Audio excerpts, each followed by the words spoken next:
Hello, folks. I'm OdinSpack, and welcome back to 33 years and counting of my favorite games. This is part 32, the year 1991. We're getting real close to that magical 33 number, but 1991 is the launch of the Super Nintendo. So, it's kind of crazy. We're getting so close to basically when gaming starts for me, which is is kind of the NES. I mean, it's mostly the NES, but there's other stuff in there too. So it's getting real exciting that we're almost near the end of this list. So I'm pretty pumped.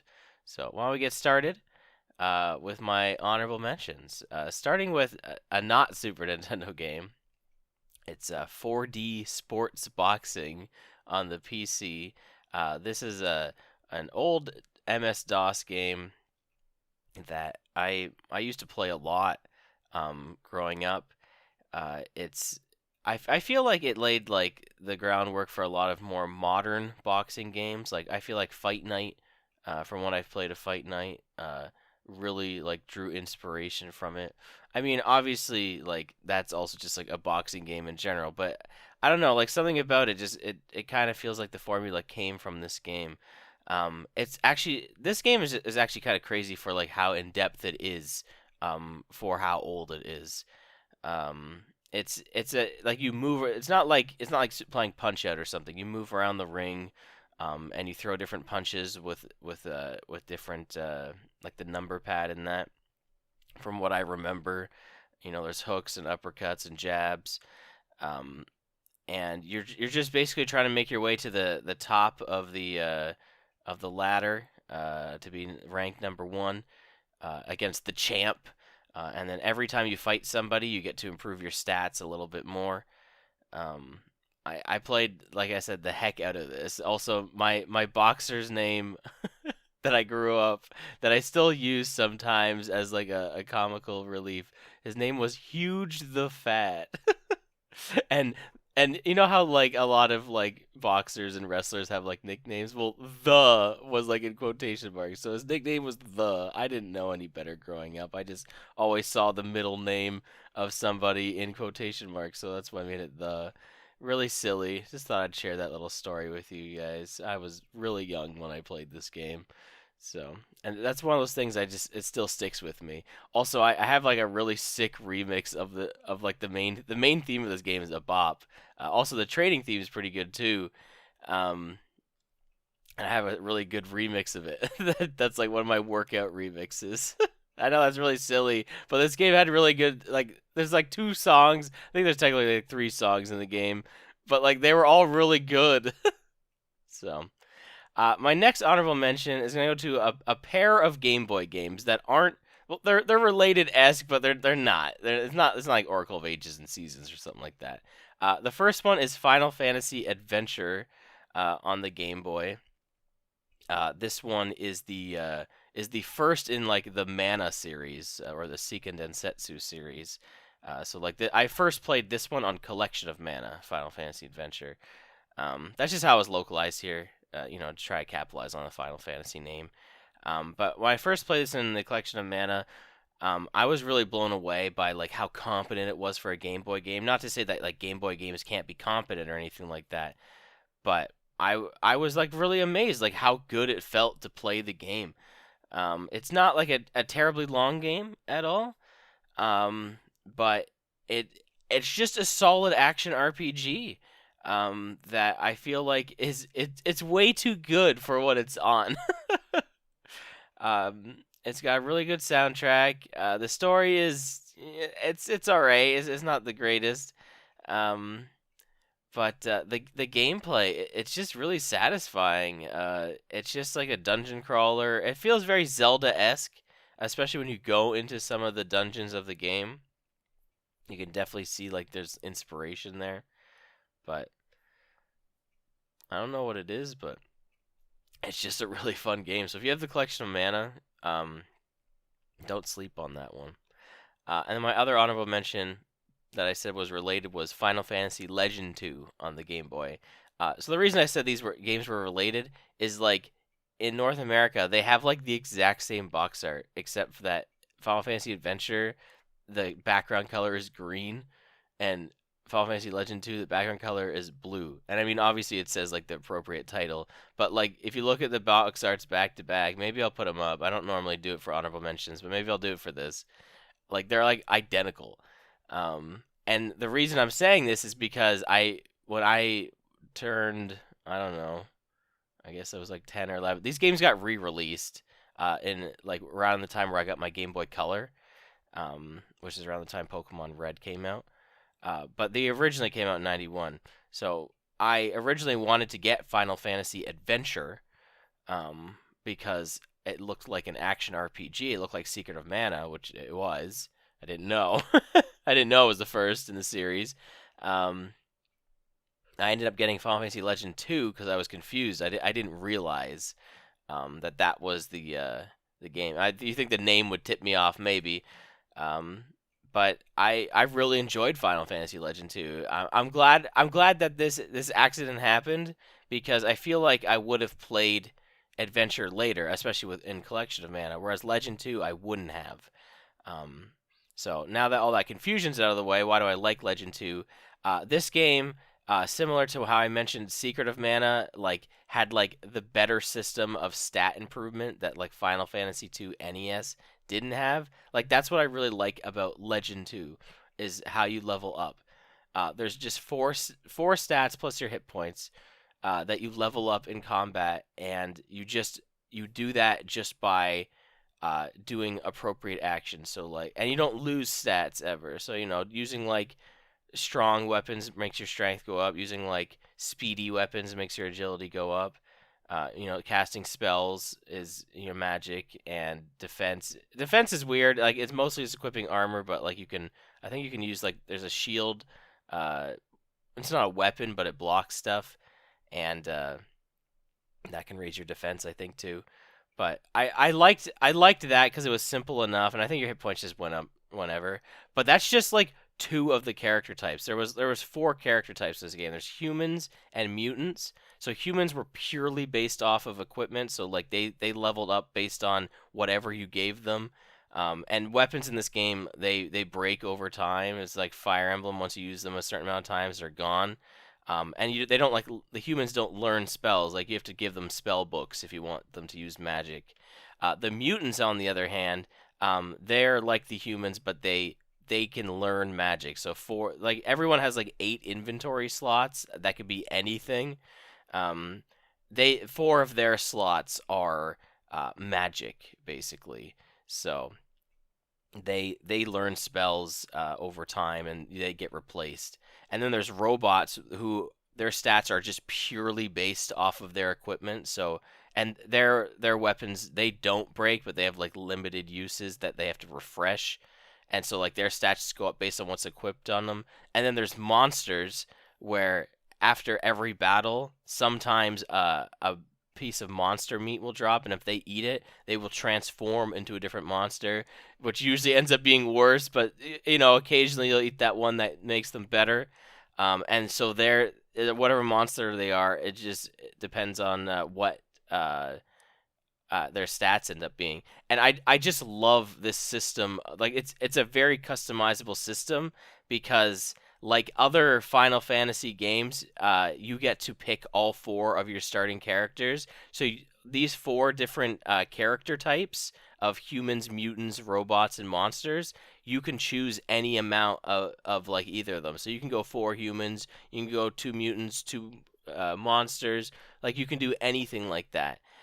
So like it encourages that replayability there. And it's although it kind of sucks like when you're starting off because you don't know like how the game works, but this is one where I feel like I started it, I didn't like how my party worked, and I just ended up starting again and made a better party that worked for me. And I loved it. Um, it's got a really catchy soundtrack. The battle theme and boss theme are really good. There's some other good themes in there too. Um, and it's just a classic RPG. Now, technically, it's not a Final Fantasy game. Neither of these games are. They were just branded like that here in the in North America to try and capitalize on the name. This is part of the Saga series. Um, which I've never played anything beyond Legend 2, but I'm just letting you know, like modern day. And then obviously I already talked about Final Fantasy Adventure. So there you go. I really liked those pair of games and 40 Sports Boxing. 991, I guess, just has a lot of games I'm really interested in. So let's go into my top three for 1991, starting with my bronze medal, which is going to go to Super Mario World, the very first Super Nintendo game, or at least the launch title. Um, this is probably the first Super Nintendo game I ever played. This came out when I was 2, or well, at least in North America. And although I don't know the month, so I could have been 1 at this point. But definitely one of the first video game experiences that I remember. Although, well, like remembering that like it had to have been. But I know that we did get the Super Nintendo, like that obviously came with Super Mario World.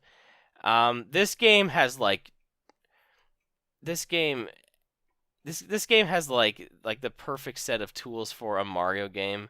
Like you see like tons of ROM hacks out for this game for the very reason that, well, one, it has a really awesome ROM hacking utility in Lunar Magic, to be fair. But it just has um just like great physics and like all bunch of great abilities in the game that like don't get utilized to its full capabilities that like other people basically figured out.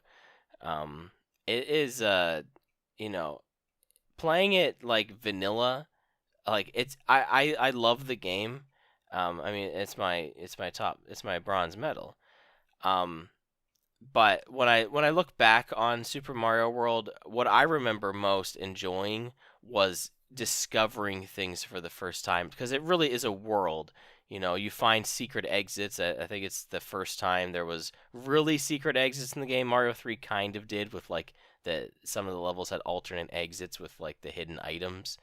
But I wouldn't really call them. I mean, I guess they're technically secret exits, but in Mario World, you go to different levels when you find the secret exits in the game, and I think that's really cool. Like, there's different ways to approach the game, but it's not like a lot of times the secret exits are usually just like shortcuts through a world, but they'll usually lead to different levels as well. Um, but it is really neat to see how the world is connected just by how you progress through each of the different levels, each of the different worlds within the game. Have ways to get through them, which is really cool. Like I feel like Donut Plains is the first one. Like Yoshi's Island is technically the first world where it feels very basic. But then when you get to Donut Plains, there's like basically like a couple of different paths through the world. But then once you get past that, then each of the different worlds almost kind of have different branches that kind of get you through, and you can just like do different levels completely. Um, and that's when the game really feels like it starts to open up a lot. Um, so that's like one of the best features of Super Mario World is just like how you can progress through it. Um, like I said, it has great Mario platforming in it. Introduced the cape, which is kind of an unfair item. You can just fly through a lot of the levels of the game. Um, and like I said, it's kind of just the ultimate toolbox for ROM hacks. And I do enjoy once in a while playing one of those because it's neat to discover things for the first time, to find those secret exits, and to get through the game. And that's why I feel like this game will like live on forever. Besides being like a fantastic Mario game, um, I feel like it'll live on just due to the many creators continuing to make great ROM hacks out there for it. Um, you don't need that for this game to be amazing, but it definitely adds to it. Um, but there's reasons why like I don't think of this as like my favorite because like as much as I love the platforming of the game, the the charm of finding new things is gone for me because I know where all those things are. It's not like Mario 3 where I get excited for finding like a new one up block somewhere for the first time. Mario World doesn't have that for me because the secrets that I remember in that game are the hidden exits. That's the things that like that stick with me. I'm not really looking for the other stuff in the game. So, and that's not it's not a bad thing, but it's more rewarding to find a new exit through a level than to find like, oh, this area has a one up in it. It's just different how the game works. So um, I'm not trying to. It feels like I'm making an essay on why I like Mario 3 more than Mario World or something like that. But um, I'm just saying that like I think Mario World's fantastic, and I feel like I the Mario series is probably one of my favorite series of all time. It might be my favorite series of all time, and I know this one is so highly regarded. So I just want to spend a little bit of time on it to tell you like why I really do love it, but why it's only my number three of 1991. So there you go. My silver medal. Oh yeah, by the way, sorry. By the way, iconic soundtrack. Okay. My silver medal for 1991 is going to go to ActRaiser on the Super Nintendo. This is one is another great nostalgia pick, but this is one where I just love to pick up and play through it. This is like one of my favorite just fast playthroughs, even though it's pretty difficult. It is one of my favorite like fast playthroughs of a game, and I say that. And if you've ever played ActRaiser, or at least you've heard, at least maybe if you've heard of ActRaiser, you might be a little confused because when you play through the game, it's not really a fast game because it's divided into both a really solid platformer action. It's like an action platformer. So like it's got an action platformer mode that's like really solid, really cool. And then it has like this town building simulator, um, where you basically overlook the growth of a town. Um, and that part is kind of slow, and I'm not like a huge fan of that aspect of the game. I don't hate it, but it's not like my favorite part of the game. I feel like it breaks down the pace of the different action stages that are in it. However, once you finish the game, you can play a challenge mode where you just play the action stages, and that's the mode that I love to revisit and come back to when I play this game. Even if I haven't played it in a long time, like that's what I gravitate towards. Because even though it's more difficult than the stages would be in like the regular mode, I like that I can just go through them in order, and I don't have to worry about any of the town building stuff. You like really, I can like really appreciate like how well made those action stages are, like just through that mode.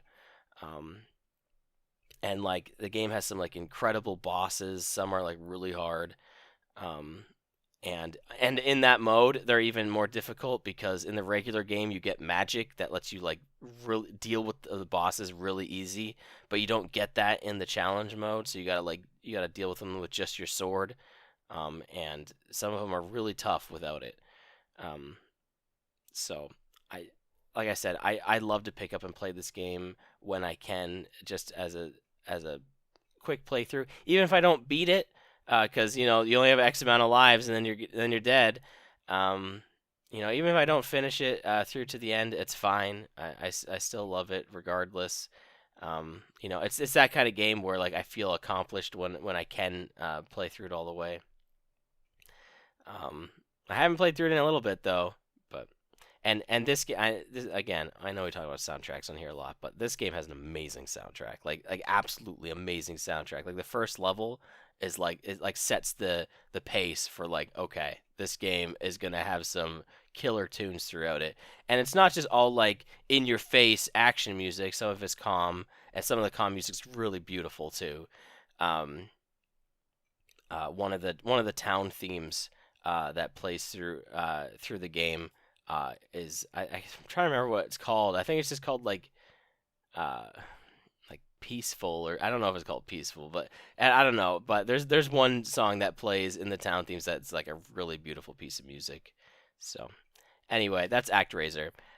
My gold medal for 1991 is going to go to Final Fantasy IV on the Super Nintendo. And I guess this is going to be the last Super Nintendo game I talk about because this is the year it came out, so it's a little sad. But Final Fantasy IV, I once regarded as my favorite Final Fantasy game of all time. It's not anymore. I mentioned this a little while ago. It's Final Fantasy VI. But that being said, it's still my favorite game of 1991. I still love the heck out of it. It is a great example of like the classic formula, where it still has those like you know like your knight and your white mage and your ninja, and it's got those classes in it. Um, but they're all like tied to specific characters in this game. This is actually the first game where those classes get assigned a character, because the three NES games, two of them you like just kind of make your own characters, and one of them, even though it has predefined characters, they don't have classes or anything like that. So this is the first one where like each of the different classes have a character. So it if you've ever played Final Fantasy 9 and you haven't played this one, that's probably like the best comparison to it. I feel like that was like the first game since Final Fantasy 4 that had that kind of system in it. And I think it works great here. I think it's really cool how the characters work, because they do have the classic like like spells and abilities and that of those different classes, but they are just like their own characters too. Um, so it really makes for a great story because they don't have to like invent anything for your non-specific party in the game. Um, this was only the second Final Fantasy in North America. It was released as Final Fantasy 2 here, but you may have seen the box art pop up as Final Fantasy 2. Um, Sorry if that was confusing at all. It took me so long to get to that. Um, but this is just like a fantastic Final Fantasy entry with a great story. I love the story. I love the battle system. I love the music so much. The main theme is fantastic. The boss theme's great. Battle theme's not my favorite in the series, but I do like it. Some of the special battle themes in this game are great. Uh, and just some of some really like iconic or like nostalgia songs for me, like the town theme and the cave theme. And like I think it's the Tower of Babel has a really great theme, and like just like some like really incredible music pieces in this game. Um, and it's not difficult at all. The original game's not hard at all. It's super easy. So easy to recommend there. Uh, Fantastic game. Just play it. Just play it. And there's tons of ways to play it these days. Some of the newer versions are cool because they do add some features. There's the Game Boy Advance adds a feature that I don't want to spoil, but it's an end game feature that I really love. That like I want to say like that would be my definitive one, but there's just something about the SNES charm. Probably because like the Game Boy Advance just has like the lacking music, but this would still be my favorite one, bar none. I would have maybe once said Final Fantasy Advance or 4 Advance, but no, the original one. All right, this has been way too long, so thank you so much. I will see you next time for part 33, where we will talk about 1990. So until then, take care. Goodbye.